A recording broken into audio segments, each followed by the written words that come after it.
सर्वप्रथम तर सगळ्या माध्यमांचं धन्यवाद की आपण वेगवेगळे विषय पुण्यामधले आणताय बाहेर आणि त्या विषयांना वाचा फोडताय. आणि मी आता इतके वर्ष बघतोय तर माध्यम म्हणजे आत्ता गेल्या 2 महिन्यामध्ये माध्यमांचं अस्तित्व खरं म्हणजे जास्त जाणवतं. तर जे पण काही आत्ता माझ्या बाबतीमध्ये चर्चा चालू होती 7-8 दिवसामध्ये, तर त्याविषयी मी म्हटलं बोलूयात काय आहे ते. तर सर्वप्रथम मी सांगू इच्छितो सगळ्यांना की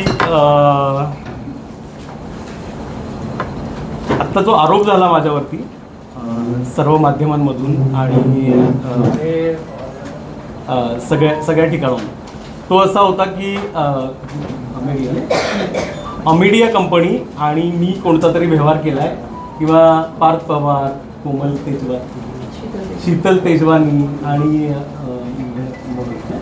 काय नाव आहे नाही ते 3 जण आहेत ना,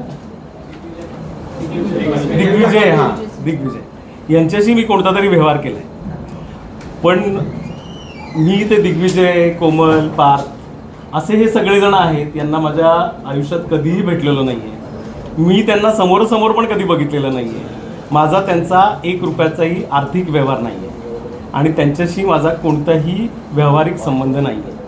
तर अमेडिया कंपनी यांच्याशी माझा कोणताही आर्थिक संबंध नाही आहे.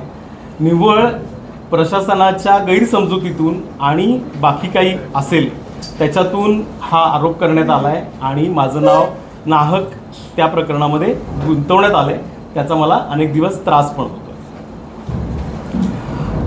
पुढे जाऊन मी सांगेन की माझ्या मिळकतीबाबत बरेच प्रश्न उपस्थित केले. जी मिळकत बोपुडी इथे आहे आणि ती सरकारी जमीन आहे आणि मी ती लाटण्याचा प्रयत्न करतोय किंवा ती हडप करण्याचा प्रयत्न करतोय असं सर्व ठिकाणी चर्चा आहे.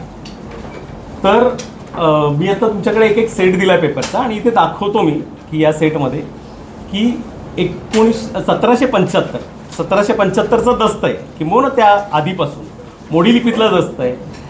तर त्या मोडी लिपीतल्या दस्ताचं मराठी ट्रान्सलेशन मी तुम्हाला दिलेलं आहे.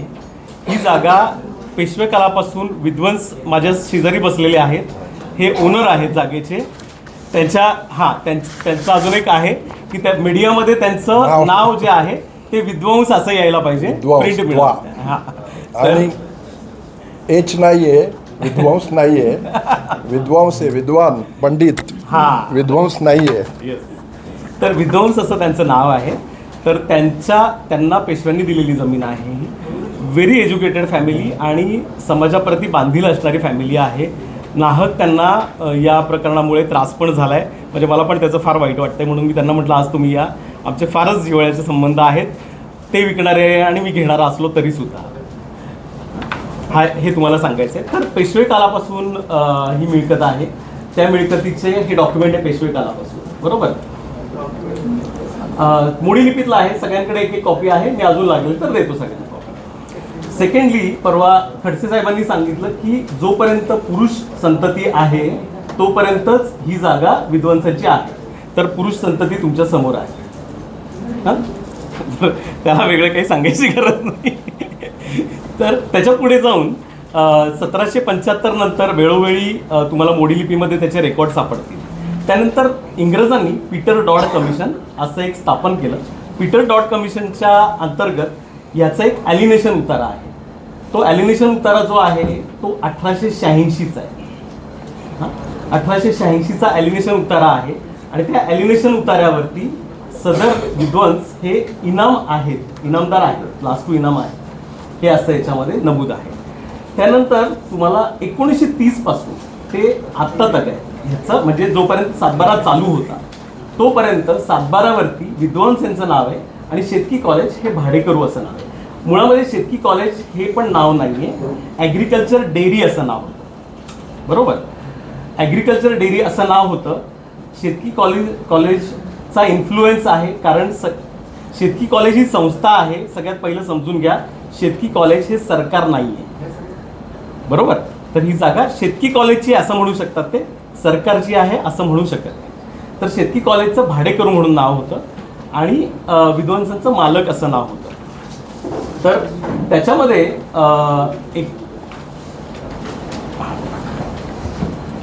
त्याच्यामध्ये 1953 साली इनाम ॲब्युल्युशन ॲक्ट आला, ज्या अंतर्गत इनामदार आहेत त्यांना मालक करण्यात आलं. 2 पद्धतीने करण्यात आलं, आयदर इनाम काढून घेण्यात आलं किंवा मालक करण्यात आलं.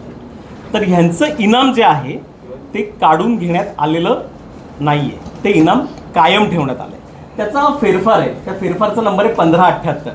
मी आपल्याला सर्वांना हा फेरफारची एक कॉपी दिलेली आहे आणि मी आता इथे माध्यमांसमोर पण दाखवतो. या फेरफारला तथाकथित म्हणजे मला नाही वाटत महात्मा फुलेंना अशी इच्छा असेल की स्वतःचा वापर करून तिथले अधिकारी असं चुकीचं काम करत असतील म्हणून. तरी पण त्यांनी हा जो फेरफार आहे ज्याच्यातून विद्वांसांना मालकी देण्यात आली, ह्याला महात्मा फुले कृषी विद्यापीठाच्या अधिकाऱ्यांनी चॅलेंज केलं आणि ते चॅलेंज 2007ला केलं त्यांनी आणि 2012 साली निकाली निघालं ते चॅलेंज. तर ते चॅलेंज काय होतं की विद्वांसांची मालकी जी आहे ती रद्द करण्यात यावी म्हणून. पण त्याला चॅलेंज केलं आणि तुमच्याकडे चॅलेंजची म्हणजे ऑर्डरची कॉपी पण आहे. आता काय आहे, आमच्या बाबतीत जे लोक ऑर्डर देणार त्यांना हे असं दिसतंय की त्यांच्यावरती फौजदारी कारवाई करणार, कारण आमच्या फेवरमध्ये. तर कोणी आमच्या फेवरमध्ये ऑर्डर दिली ते दाखवतो मी तुम्हाला. तर ही एक 2012 सालची ऑर्डर आहे. 2007 साली महात्मा फुले कृषी विद्यापीठ, जे ॲग्रिकल्चर कॉलेज असं नाव आहे पण त्याचा ॲडव्हान्टेज ते घेत आहेत, नो इश्यू.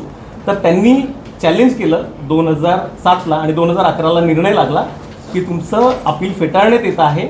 यांना 2053 साली मालकी बहाल करण्यात आलेली आहे आणि 2053 पासूनची आत्तापर्यंत ही मालकी आहे आणि याला आम्ही रद्द करू शकत नाही एवढ्या उशिरा. 1953 पासून आज तगायत मालकी आहे. ठीक आहे. त्यानंतर ह्याच्यावरती टाउन प्लॅनिंग स्कीम. आता हा सर्वे नंबर 62 नाही आहे, निव्वळ दिशाभूल करण्यासाठी सर्वे नंबर 62 असं केलं जातं. सर्वे नंबर जेव्हा असतो त्या सर्वे नंबरचं टाउन प्लॅनिंग स्कीम होते. आपल्याला सर्वांना जाणीव असेल की आपल्या इथे वेगवेगळ्या टाउन प्लॅनिंग स्कीम आहेत. तर ही संगमवाडी टाउन प्लॅनिंग स्कीम आहे. तर संगमवाडी टाउन प्लॅनिंग स्कीम अंतर्गत मला एक ग्लास पाणी पण. संगमवाडी टाउन प्लॅनिंग स्कीम अंतर्गत ह्याचं टायटल रिस्ट्रक्चरिंग होतं, म्हणजे टायटल फिक्स होतं थोडक्यात. आणि 7/12पेक्षाही सुपरसीड हे टायटल असतं, कारण ह्याच्यावरती आर्बिट्रेटर असतो, तो जज असतो. त्या जजनी सर्वांचं हिअरिंग घेतलं आणि सर्वांचं म्हणणं ऐकून घेतलं की ह्याच्यामध्ये कोण मालक आहे, कोण भाडेकरू आहे. तर ह्याच्यामध्ये ॲग्रिकल्चर कॉलेजला सुद्धा संधी देण्यात आली. ॲग्रिकल्चर कॉलेजनी संधी दिली. ॲग्रिकल्चर कॉलेजला जेव्हा संधी दिली तेव्हा ॲग्रिकल्चर कॉलेजने बघा काय म्हटलं आहे त्याच्यामध्ये, तुम्हाला मी झूम करून बघू शकताय त्याच्यामध्ये, मी तुम्हाला वाचून पण दाखवतो. तर ॲग्रिकल्चर कॉलेजनी तेव्हा असं म्हणाले की बाकीचे सर्वे नंबर त्यांच्या मालकीचे आहेत, पण हे 3 सर्वे नंबर आहेत त्यामध्ये ते भाडेकरू आहेत. तर Shri Kale states that he has no document at present to show that this land have been held by agriculture college under the lease. त्यांच्याकडे ही जागा भाड्याने आहे याचं सुद्धा त्यांच्याकडे कोणताही कायदेशीर पुरावा नाही. हे एका जज समोर त्यांनी दिलेलं स्टेटमेंट आहे आणि त्याची ही ऑर्डर आहे. ह्या ऑर्डर नंतर काय झालं, ह्या ऑर्डर नंतर ह्या जागेचं टायटल फिक्स झालं, ज्याला टायटल अँड टेन्युअर सर्टिफिकेट म्हणतात. इट इज सुपरसीड टू 7/12 आणि सगळ्याच डॉक्युमेंटला सुपरसीड करतो. आणि ते टायटल अँड टेन्युअर सर्टिफिकेट आहे इथे, तुम्ही याच्यावर पण झूम करू शकता. याच्यामध्ये इथे तुम्हाला नाव दिसेल यशोदा नारायण विद्वांस. यशोदा नारायण विद्वांस म्हणजे यांची आजी, यांच्या नावाने ह्यांचं नाव लागलं इथे. पण यांच्या घरात पुरुष संतती होती तेव्हा पण, नाहीतर परत तुम्हाला अजून कोणीतरी कन्फ्यूज करेल.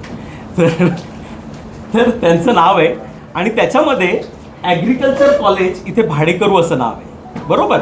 तर ह्या डॉक्युमेंटला आव्हानित जर करायचं असेल, ह्या टायटलला आव्हानित करायचं असेल तर इथे खाली लिहिलंय पहा की तुम्हाला सिव्हिल कोर्टामध्ये ह्याला चॅलेंज करावं लागेल आणि याच्यामध्ये फेरफार करावा लागेल. हे 1975 साली झालेलं डॉक्युमेंट आहे. आज तगायत महात्मा फुले कृषी विद्यापीठाने याच्यावरती सिंगल ॲप्लिकेशन पण केलेलं नाही आहे की आम्ही भाडेकरू नाही आहे, आम्ही मालक आहे म्हणून. बरोबर ना? त्यांचं सरकार आहे ते, म्हणजे ते स्वतःहूनच घोषित करतात की आम्ही सरकार आहे. वेअरॅज दे आर नॉट अ सरकार, दे आर, ती एक संस्था आहे. बरोबर. आणि ते त्यांना जर जागा पाहिजे असेल, म्हणजे तुम्हाला सांगतो, आमच्याकडे आम्हाला जागा पाहिजे असेल असं जर कुठल्याही सरकारी बॉडीला म्हणायचं असेल तर त्यांना भूसंपादन कायद्याअंतर्गतच जागा घ्यावी लागते. चौकात उभं राहून आरडाओरडा करून मीडिया बोलून फौजदारी गुन्हे दाखल करून जागेची मालकी प्राप्त करता येत नाही महाराष्ट्रामध्ये आणि भारतामध्ये. बरोबर. तर ह्यामुळे ते याच्यानंतर या जागेचं डीपीला नकाशा रिझर्वेशन हे मला पाणी हो सांगितलं हेमंत सर, सांगितलं येत आहे. या जागेवरती नंतर तुम्हाला त्यांच्याच म्हणजे ॲग्रिकल्चरच्याच माणसांनी सांगितलं की त्या जागेवरती आरक्षण आहे म्हणून. PMPMLचं आरक्षण आहे. हां, PMT डेपोचं आरक्षण आहे. तर ते PMT डेपोच्या आरक्षण पडलं ना, तर 1987 साली DP प्लॅन तयार झाला. DP प्लॅनमध्ये PMT डेपो, सध्याचं PMT असं आरक्षण पडलंय. कोणत्याही सरकारी जागेवरती आरक्षण पडत नाही. बरोबर. प्रायव्हेट जागा असेल तर आरक्षण पडतं. बरोबर आहे. त्यांनी पण कबूल केलं की या जागेवरती आरक्षण आहे. बरोबर. आज PMPMLला जागायला बस लावायला जागा नाहीये आणि हे हट्टाला पेटू नयेत की ही आमची जागा आहे. वेअरॅज ती PMPMLसाठी महानगरपालिकेसाठी राखीव जागा आहे. बरं, आता आरक्षणानंतर पुढची प्रोसेस काय असते? ती जागा कलेक्टर संपादनाची प्रक्रिया करतो. ज्या कलेक्टरांच्या इनिशिएशननी आज माझ्यावरती FIR झाली आहे त्याच कलेक्टरनी ही जागा PMPMLसाठी पाहिजे म्हणून आम्हाला पत्र पाठवलं. हां, इथे दिसेल तुम्हाला, हे बघ वरती नावं दिसतात विदन्स फॅमिली, आणि प्रत्येक मेंबरला पत्र पाठवलं, एकाला नाही, तुम्हाला सगळ्यांची नावं दिसतील. प्रत्येक घरातल्या मेंबरला पत्र पाठवलं की ही जागा आम्हाला आवश्यक आहे म्हणून. ती जागा आवश्यक आहे म्हटल्यानंतर पब्लिक पर्पज आहे, आम्ही त्याला मान्यता दिली. त्याला मान्यता दिल्यानंतर त्याचा एक अवॉर्ड तयार करण्यात आला, ड्राफ्ट अवॉर्ड म्हणतात त्याला, ज्याच्यामध्ये मोबदला लिहिला जातो. त्या मोबदल्यामध्ये कलेक्टर, जिल्हाधिकारी त्याचे हेड असतात आणि त्यांच्या अंतर्गत हा एक रिपोर्ट तयार होतो. याला अवॉर्ड म्हणतात, त्याला निवाडा म्हणतात. या निवाड्यामध्ये मालकी हक्क कोणाचा आहे असं नमूद केलं जातं. तुम्हाला दाखवलं तसं हा टाउन प्लॅनिंगचा जो हे आहे, हा माझ्या जन्माच्या पण आधीच आहे. बरोबर. म्हणजे आणि हे जे आहे, हा अवॉर्ड जो आहे तो पण जिल्हाधिकाऱ्यांनी केलेला आहे. त्या अवॉर्डमध्ये काय म्हटलंय पहा तुम्ही, तुमच्याकडे सगळ्यांकडे कॉपी आहे. त्या अवॉर्डमध्ये असं म्हटलंय, सदर जमीन नोंद कृषी विद्यापीठाच्या नावे होण्यावर महसूल खात्याकडे पत्रव्यवहार चालू आहे असं कृषी विद्यापीठ म्हणतंय. तथापि वरील वस्तुस्थितीशी कृषी विद्यापीठाने कोणताही ठोस पुरावा, कागदपत्रे सादर केलेली नाहीत. तसेच मालक म्हणून सातबारा सदरी त्यांचं कोणतंही नाव नोंद दिसून येत नाही. हे विभागीय आयुक्त, जिल्हाधिकारी आणि भूसंपादन ऑफिस या तिघांच्या सहीने हा तयार झालेला ड्राफ्ट आहे. याच्यामध्ये कोणाचा इन्फ्लुएन्स नाही, कोणी नाही, आणि भूसंपादनाचा हा ड्राफ्ट आहे. बरोबर. यानंतर ह्या भूसंपादनासाठी त्यांनी काल ॲलिगेशन केलेत मीडियासमोर की यांनी खोटी मोजणी केली म्हणून. तर ह्या मोजणीची कॉपी आहे माझ्याकडे भूसंपादनाच्या, तुम्हाला दाखवतो.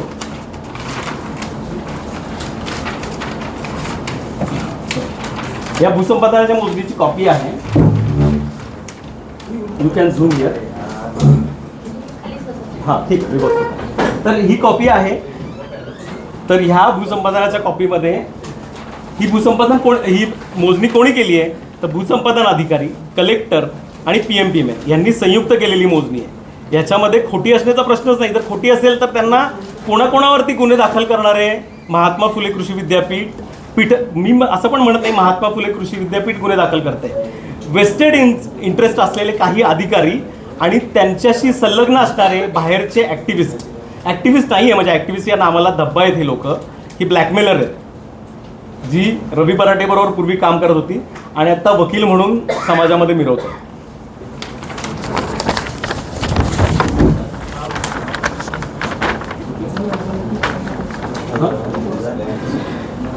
ठीक आहे.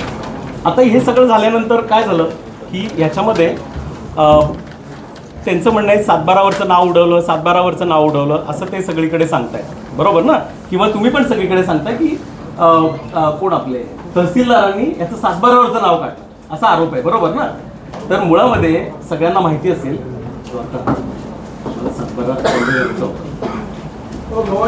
हा बोला. एकच सेकंद, एवढं शेवटचं संपवतो मग ऐकतो. झालं माझं 2 मिनिटाचं राहिलं. 7/12 इथे ना माझ्याकडे प्रॉपर्टी कार्ड आहे. प्रॉपर्टी कार्डवरती आमची नाव आहेत सगळ्यांची, माझं पण नाव आहे याच्यामध्ये. तर ह्या प्रॉपर्टी कार्ड जेव्हा तयार असतं तेव्हा 7/12 बंद होतात हे आपल्याला सर्वांना जाणीव असेल. त्यामुळे 7/12 बंद झालेला आहे आणि प्रॉपर्टी कार्ड अस्तित्वात आहे. प्रॉपर्टी कार्डला आत्तापर्यंत महात्मा फुले कृषी विद्यापीठाच्या अधिकाऱ्यांनी आत्तापर्यंत कुठेही चॅलेंज केलेलं नाही आहे. ते फक्त चौकात येऊन आमची जागा आहे असं म्हणजे त्यांच्या बळाचा चुकीचा वापर करून आरडाओरडा करतात. एवढंच मला सांगायचं आहे.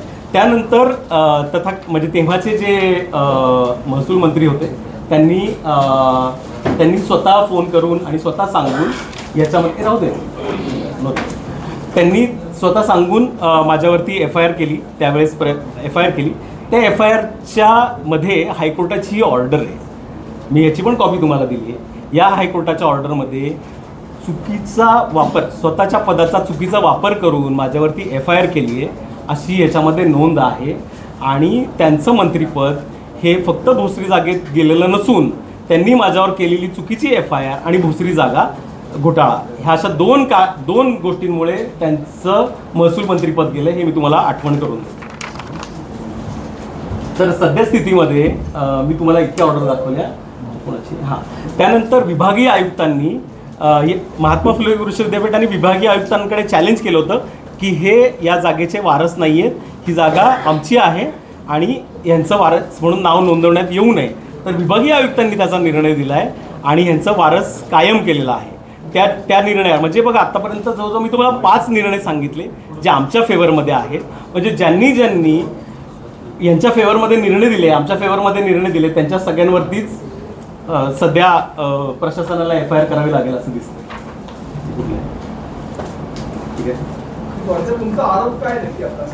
माझा आरोप असा आहे की माझ्यावरती खोटे गुन्हे दाखल झालेत. माझं नाव विनाकारण अमेडिया कंपनी, पार्थ पवार किंवा कोमल तेजवानी, शीतल तेजवानी आणि कोण आहे त्या दिग्विजय सिंह पाटील यांना कधीही मी आयुष्यात बघितलेलं नाही आहे, ज्यांना भेटलेलो नाही आहे, यांना कधीच माझा काही संबंध नाही, आर्थिक 1 रुपयाचाही संबंध नाही. त्यांच्यामुळे नाहक माझ्यावरती आरोप झाला आहे. माझी इमेज खराब झाली आहे. मी एक व्यावसायिक आहे, बांधकाम व्यावसायिक आहे. माझं कारण नसताना सगळीकडे माझी इमेज खराब झाली आहे, जी मला डेव्हलप करायला गेले. मी 25-30 वर्ष दिवस रात्र कष्ट करतो. मी शून्यातून आलेलो आहे इथपर्यंत. माझं आता परत मला इथून पुढे माझी इमेज, माझ्यावर कोण विश्वास ठेवेल मार्केटमध्ये? सगळ्यांना वाटेल हा फ्रॉड आहे. कारण सगळीकडे असं छापून आलं की मी क्रिमिनल आहे, मी फ्रॉड आहे, मी सरकारची जागा हडप करतो. तसं नाही आहे. माझ्या जागेवरती मी जर सिक्युरिटी लावली आहे, तिथे मला PMPMLला हँडओव्हर करायची जागा. PMPMLने मला पत्र पाठवलं आहे की आम्हाला जागेची गरज आहे, आमच्या बस रस्त्यावर पार्क राहतात, आम्हाला पार्किंगसाठी जागा पाहिजे. तिथे जर मी माझ्या जागेवरती सिक्युरिटी लावली तर मी कसं ट्रेसपासर असू शकतो? वेअरएज जे मला कधी भाडं देत नाहीत, ज्यांनी जागा संपादन केलेली नाही आहे ते ट्रेसपासर आहेत ना. फक्त ते सरकार म्हणजे महात्मा फुलेंचं नाव घेऊन त्यांच्या नावाचा पण गैरवापर करून ह्या माझ्यावरती प्रशासनावरती दबाव आणतात आणि काही महसूल अधिकारी महसूल मंत्र्यांना पण मिसगाईड करतात. वेअरएज महसूल खात्याकडे या जागेची केसच चालू नाही शकत, कारण या टायटल अँड टेन्युअर सर्टिफिकेटमध्ये क्लिअर म्हटलंय की तुम्हाला दिवाणी न्यायालयात जावं लागेल. तर माझा आरोप शब्द तर थोडा जास्त होईल, पण माझ्यावरती अन्याय झाला आहे, माझी नाहक बदनामी झालेली आहे आणि खूप वेदनादायक आहे. म्हणजे माझ्यासाठी पण आणि विध्वंस फॅमिलीसाठी पण. कारण रस्त्यावरून फिरताना तुम्हाला लोक बघतात अरे हा फ्रॉड माणूस आहे म्हणून. तुम्ही रेकॉर्डवर कसे आलात या जमिनीच्या प्रकरणात? तुम्ही कुठल्या? रेकॉर्डवर कसे आलात? विध्वंसांच्या नावावरती जमीन मी खरेदी आलो. हां, मी प्रॉपर खरेदी घेतली जागा, प्रॉपर स्टॅम्प ड्युटी भरली आहे जागा आणि त्यांचा अजून एक आरोप आहे, मी पाहिला परवा, की मी पॉवर ऑफ अटर्नीवरती स्टॅम्प ड्युटी भरलेली नाही आहे. पॉवर ऑफ अटर्नीवरती मी कुठलेही सेल खरेदी विक्री नाही आहे. पॉवर ऑफ अटर्नी मी प्रॉपर खरेदीने घेतलेली जमीन आहे आणि पॉवर ऑफ अटर्नी रिप्रेझेंटेशनची पॉवर ऑफ अटर्नी ती 500 रुपयाच्या स्टॅम्प पेपरवर चालते, बरोबर ना. आणि आत्ता ते तहसीलदार होते ना आता इथले, तर तहसीलदारांना लँड ट्रिब्युनल ॲक्ट सेक्शन 70 हा दिवाणी न्यायालयाचा ॲक्ट आहे, ज्याच्या अंतर्गत तहसीलदार हा जज म्हणून नेमला जातो. तिथे आम्ही फक्त अपील केलं होतं की हे भाडेकरू आहेत की नाही आहेत याच्यावरती सुनावणी करा. तर त्यासाठी 2 वर्ष केस चालली. 2 वर्षामध्ये यांनी ते भाडेकरू आहेत की नाही आहेत ह्याच्याबद्दलचा एकही पुरावा दिला नाही आहे. आणि ते भाडेकरू नाही दिसत असं तहसीलदारांनी ऑर्डर दिलं. तर महात्मा फुले कृषी विद्यापीठाला वाईट वाटायचं काहीच कारण नव्हतं, कारण ते म्हणतात ते मालक आहेत, ते भाडेकरू नाही आहेत असं तहसीलदार म्हणतोय ना. तुम्ही ऑर्डर वाचा सगळ्यांनी तहसीलदाराची काय. तो म्हणतोय भाडेकरू दिसून येत नाहीत, तो असं म्हणत नाहीये यांचं नाव हटवा, नाव काढा, कुठल्याही अभिलेखामध्ये बदल करा, असं कुठेच म्हटलेलं नाही त्या ऑर्डरमध्ये. त्या ऑर्डरमध्ये फक्त असं म्हटलंय यांनी कधीही भाडं दिलेलं दिसत नाहीये, यांनी कधीही भाडेकरार सादर केलेला नाहीये आणि ते स्वतः त्यांच्या डीननी तर आर्बिट्रेशनमध्ये सबमिट केलंय. तर तहसीलदारांनी ऑर्डर केली आहे की हे भाडेकरू दिसत नाहीये. त्या तहसीलदाराला पूर्णपणे मी ऑथेंटिक गव्हर्नमेंट रेकॉर्डमधले डॉक्युमेंट दिले. मी ॲफिडेव्हिट करून दिलंय की आम्ही मालक आहे, हे भाडेकरू आहेत. मी ॲफिडेव्हिटवरती लिहून दिलंय की ही जागा माझ्या मालकीची आहे आणि जागा माझ्या मालकीची आहेच ना. मी आत्ता पण ॲफिडेव्हिट देईन. म्हणजे तुम्ही कृषी विद्यापीठाच्या अधिकाऱ्यांना विचारा, द्या ॲफिडेव्हिट म्हणून की ते जागेचे मालक आहेत म्हणून. त्यांचा रजिस्ट्रार हा ओनर आहे ना, रजिस्ट्रार हा कस्टोडियन आहे प्रॉपर्टीचा, त्याला सांगा बरं ॲफिडेव्हिट द्यायला. मी ॲफिडेव्हिट देतो की ही जागा माझ्या मालकीची आहे. So they are the trespasser, I am not. तुमच्या आणि यांच्या जागेचा जो व्यवहार झाला तो किती साली झाला?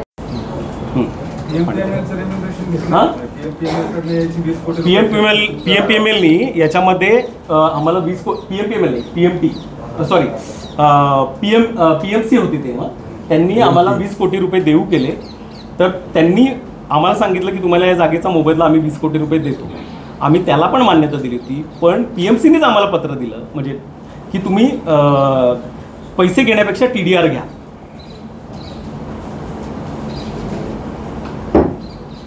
पैसे घेण्यापेक्षा TDR घ्या, कारण तुम्ही बघितलं कलेक्टरने आम्हाला पत्र पाठवले की ही जागा PMPMLला लागते, पण पैसे घेण्यापेक्षा TDR घ्या हे त्यांचं पत्र आहे. आणि आपल्याला पण कळतं की शासनाच्या कस्टडीमधले पैसे घेण्यापेक्षा TDR घेणं चांगलं आहे आणि जागेचा मोबदला घ्यायला पाहिजे ना. म्हणजे कलेक्टरने पत्र पाठवायचं आम्हाला की तुम्ही जागेचा मोबदला घ्या, आणि आम्ही म्हणायचं नाही नाही हे आमची जागा आहे की नाही आम्हाला माहिती नाही, तर आम्ही तपासतो. असं तर नाही होऊ शकत ना.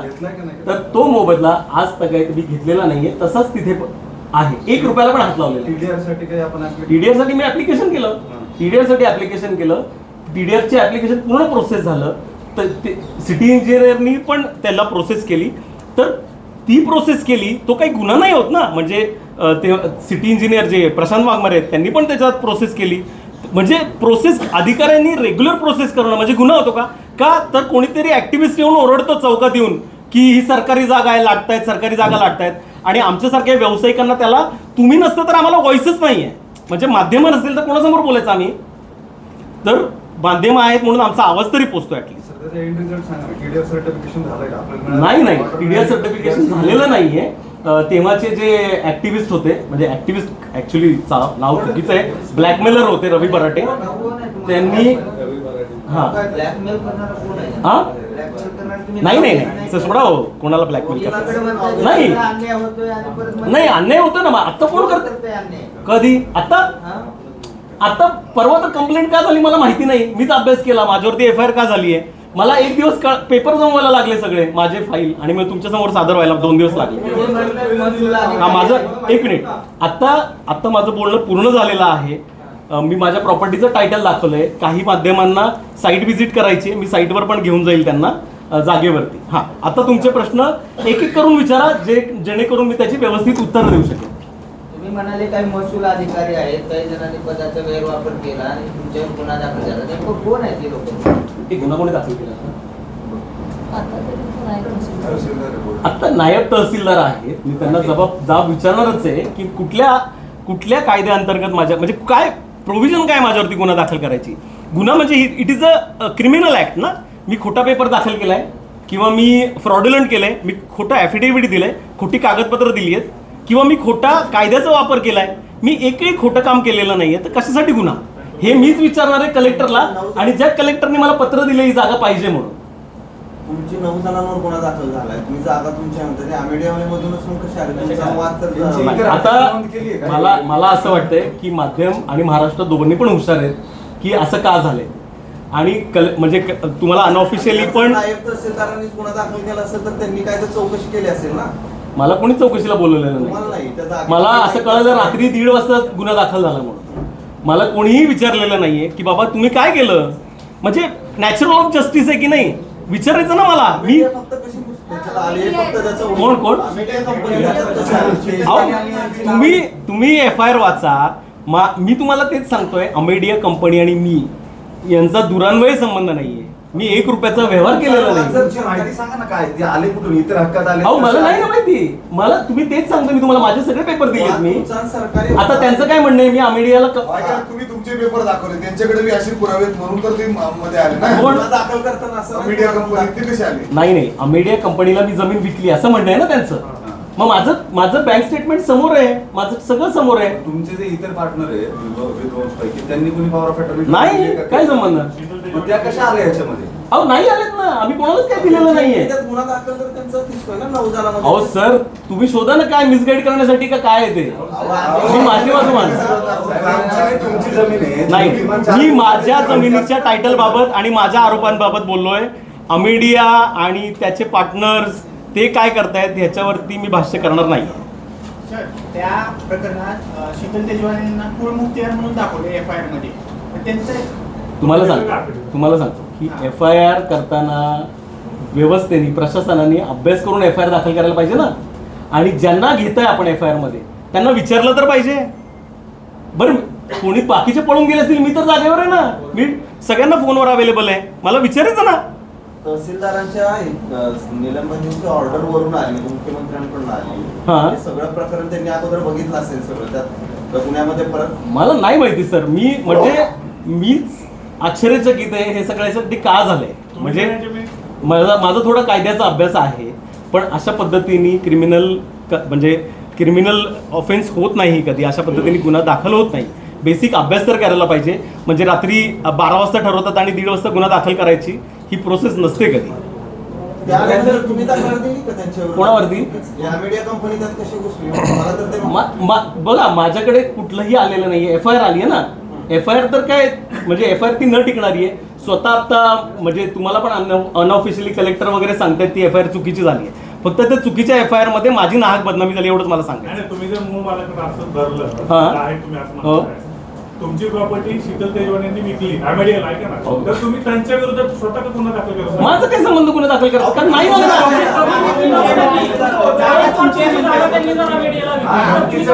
प्रॉपर्टीचं टायटल तुमच्या नावाने कोणीतरी चुकीचे व्यवहार करतात. ऐका आता बरोबर तुमचं म्हणणं बरोबर आहे.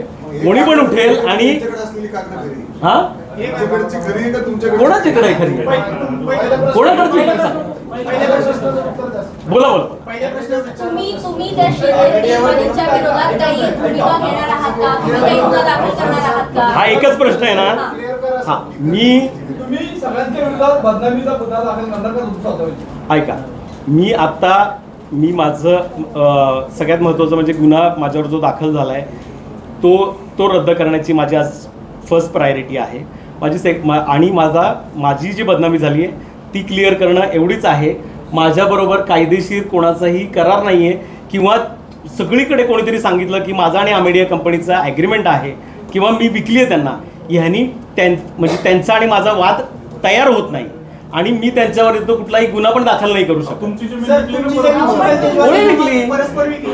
अहो त्याला डॉक्युमेंट लागतं ना, म्हणून नाही होत काही. तहसीलदार निलंबित झाले त्या ॲग्रीलँडच्या ह्याच्यामुळे निलंबित झाले.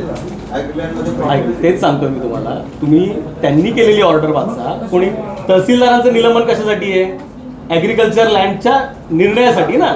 त्यांचा निर्णय वाचा. त्या निर्णयामध्ये कुठला ऍक्ट आहे तुम्ही मला आता सगळ्यांनी म्हणजे कुठली अशी ऍक्शन आहे ज्याच्यानी गुन्हा दाखल होऊ शकतो. तुम्ही आता मला विचारलं तर मी त्याचं क्लिअरिफिकेशन देतो तुम्हाला. वाद तुमचा आणि तहसीलदारांचा होता नाही ते जागेबरोबर तुम्ही कोणाशी लढवता? नाही जागेबरोबर. अच्छा तुम्ही मला वाटतं तुम्ही मिस केलं माझं ऐकणं. म्हणजे मी सांगितलेलं की नाही, ती ऑर्डर कुठली आहे तहसीलदारांची भाडेकरावरून मी सांगितलं हा बरं. संदर्भ बरं. आहे का? पण त्यांनी सांगितलंय तिथं की माझ्याकडे आता कागदपत्र नाही, असं नाही की नाहीच आहे.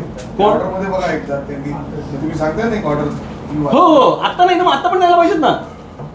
तेव्हा नव्हती आता द्या. कोर्टात देतील ना मग. मग द्या की तुम्हाला दाखवतो अजून एक कोर्टाचं अजून एक दाखवतो हायकोर्टाचं त्यांनी सारखा घेतलं. फसवणूक झाली म्हणून तुम्ही दाखल बरं. करायला पाहिजे होतं. नाही नाही एक एक प्रश्न मिस होईल माझा. कोणावरती गुन्हा दाखल करायचा मी? अहो ऐका तुम्हाला सांगतो. तुम्ही असं आता इथे उभं राहून म्हणाल की माझी जमीन आमिडिया कंपनीला विकली. यांनी दस्त तयार नाही होत ना किंवा माझी जागा ट्रान्सफर नाही होत. आम्ही नाही म्हणत आहे, गुन्हा दाखल झालाय ना. मग ते आता गुन्हा रद्द करण्यासाठी मी प्रयत्न करतो ना. हा कोणी ताबा नाही सांगितलं. माझी जागा माझ्याकडेच आहे. नाही बदनामी झाली आहे. माझी बदनामी झाली आहे त्याचं मी अभ्यास करून ठरवेल आता कोणावरती काय ऍक्शन घ्यायची.